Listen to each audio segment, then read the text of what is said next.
Hi hello welcome back to my YouTube channel. അപ്പോൾ ഞാനിത് എങ്ങോട്ടാണ് പോണതെന്ന് വെച്ചാൽ എൻ്റെ വല്യമ്മയുടെ വീട്ടിലാണ് പോണത്. ഞാൻ എൻ്റെ വീട്ടിലുണ്ടായിരുന്നു കേട്ടോ. അപ്പോൾ അമ്മയ്ക്കും വല്യമ്മയ്ക്കും കൂടി ആശുപത്രി പോകണം. അപ്പം ഞാനും അമ്മളും അമ്മയും കൂടെ വല്യമ്മയുടെ വീട്ടിൽ പോയി. അവരങ്ങ് ആശുപത്രിയിൽ പോകും, നമ്മൾ അവിടെ ഇരിക്കും. ഞാൻ വീട്ടിൽ നിന്ന് കുറച്ചേ ഉള്ളൂ കേട്ടോ നടക്കാൻ. അങ്ങനെ ഞങ്ങൾ അവിടെ എത്തി. അവിടെ എത്തിയപ്പോൾ അവിടെ അവൾക്ക് ചേച്ചിയും ചേട്ടനൊക്കെ ഉണ്ട്. അപ്പോൾ ചേച്ചി മാത്രമേ അപ്പോൾ ഉണ്ടായിരുന്നുള്ളൂ. മോളു എന്നാണ് കേട്ടോ അവളുടെ പേര്.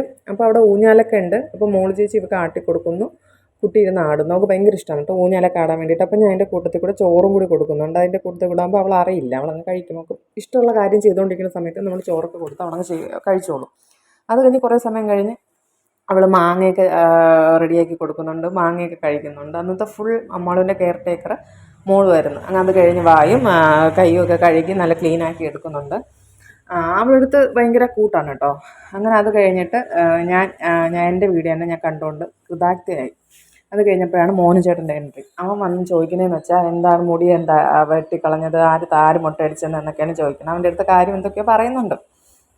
അപ്പം മോളും അടിച്ചു വാരാനെടുത്ത ചൂലും എടുത്ത് കൈ പിടിച്ചുകൊണ്ടാണ് അവൻ്റെ മടിയിൽ കയറി ഇരിക്കുന്നത്. അവൾക്ക് കൊടുക്കണില്ല.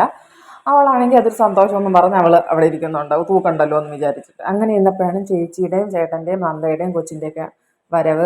അവർ വീട്ടിൽ വരാൻ വേണ്ടിയിട്ടാണ് ഇരുന്നത്. പക്ഷെ ഞങ്ങൾ അവിടെ നിൽക്കുന്നെന്ന് പറഞ്ഞപ്പോൾ അവരങ്ങ് അവിടെ വന്നായിരുന്നു, വീട്ടിലിറങ്ങിയില്ല. വീട്ടിലാരും ഇല്ലല്ലോ. അപ്പം നന്ദയൊക്കെ അമ്മാളുവിനെയൊക്കെ കണ്ടിട്ട് ഒരുപാട് ദിവസമായി, നന്ദയെ കണ്ടിട്ട് ഒരുപാട് ദിവസമായി. അതിൻ്റെ സ്നേഹപ്രകടനമാണ് കേസത്. വല്യമ്മ കുട്ടിയെ കണ്ടിട്ട് ഒരുപാട് ദിവസമായി എന്നൊക്കെ പറഞ്ഞിട്ട്. അപ്പോൾ നോക്കിയപ്പോൾ ഇവൻ ഭയങ്കര കരച്ചിൽ. ഇവൻ കരയുന്നത് എന്തിനാന്ന് വെച്ചാൽ അമ്മാളുവിനെ നീചേച്ചി എടുത്ത് വെച്ചേക്കുന്നതുകൊണ്ടാണ്. നന്ദ എടുക്കാതിരിക്കണം, നീചേച്ചി എടുക്കാതിരിക്കണം, ഇതിനൊക്കെ വേണ്ടിയിട്ടാണ് അവൻ കിടന്ന് കരയുന്നത്. ഭയങ്കര മഴയെന്ന് വെച്ചാൽ ഭയങ്കര മഴ. അന്നത്തെ ദിവസം മഴ തോന്നിട്ടില്ല. ഇത് നന്ദ ഇപ്പം വെക്കേഷൻ തുടങ്ങിയ സമയം തൊട്ട് ഡാൻസ് പഠിക്കാൻ പോകുന്നുണ്ട്. അത് എന്നെ കാണിച്ചു തരുന്നതാണ്. കാരണം നന്ദ ഇപ്പോൾ സ്കൂളൊക്കെ മാറിയതുകൊണ്ട് കണ്ടിട്ട് ഒരുപാട് ദിവസമായി. ഇപ്പം ഇങ്ങോട്ട് അങ്ങനെ വരാറില്ല. അങ്ങനെ ഞാൻ ഡാൻസ് പഠിക്കാനൊക്കെ പോകുന്നുണ്ടെന്നൊക്കെ പറഞ്ഞ് എനിക്ക് കാണിച്ചു തരാണ് ഡാൻസൊക്കെ. ഏത് വേണം, ഞാൻ പണ്ട് കുറച്ച് ഡാൻസ് പഠിക്കാൻ പോയിട്ടുണ്ട്. അപ്പോൾ അവൾ എൻ്റെ അടുത്ത് സംശയം ചോദിക്കും. എനിക്ക് വല്ല ഓർമ്മയുണ്ട്, എത്രയോ വർഷമായി, ഇങ്ങനെയാണോ അങ്ങനെയാണെന്നൊക്കെ ചോദിച്ചിട്ടാണ് കളിക്കുന്നത്. ഞാൻ പറഞ്ഞു നിനക്ക് പഠിപ്പിച്ച് തന്ന പോലെ നീ കളിക്കുക, എനിക്കറിയില്ല എന്നൊക്കെ ഞാൻ പറഞ്ഞ് ഇന്നങ്ങനെ കുറേ കഴിഞ്ഞ സമയത്ത് അമ്മയും വല്യമ്മയൊക്കെ ആശുപത്രി പോയിട്ട് വന്നു. അപ്പോൾ ഇത്രയേ ഉള്ളൂ.